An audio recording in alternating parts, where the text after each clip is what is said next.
What's happening, you kind folks on the World Wide Web and you incredible creatures? It's time for another Veeps Creature Creation Sessions of November. And this time, we're going to take on Creaturology. And a little bit of a story behind Creaturology is I discovered it just by one night going, I study imaginable and fantastical creatures. There's got to be some iology for that, like biology or anthropology or sociology. And so I was like, there's got to be creaturology. And then I was thinking, well, maybe they're getting into paranormal or that realm of creatures or monsters or, strange unknown beings that live in the other dimensions of this world. But I just wanted to study imaginable fantastical creatures created by artists and poets and storytellers, as metaphors for us to go deeper into our existence. And I looked on Google and it didn't exist. So I guess I am the unofficial creator of the term creaturology. And it's basically the study of imaginable fantastical creatures. And I study the creation of them by pros and hobbyists.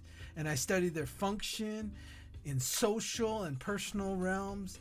And most of all, the roles and stories and the stories in our minds, our thoughts, that affect our lives and the quality of our lives.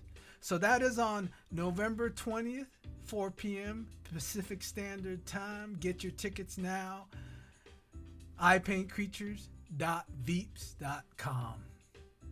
And this is a little creature series I've been doing where I pick kind of an elemental thing. And these ones I picked gemstones. And so I did all these wild creatures, gemstones. And a lot of it is done from my imagination. No references. And just I let it go wherever it goes. I really don't even have an idea ahead of time. And that's part of what I know in my own creation as pure creaturology. The discovery of what could be in the mind and the possibilities. And then on November 27th, which is a week later, we're going to do everything yokai. And it's been an incredible journey of me discovering, yokai, which is in my Japanese heritage roots. I'm full-blood Japanese, but I grew up in California. I'm a Japanese American. And so a little story of how I found the word yokai, basically the same way I found the word haiku.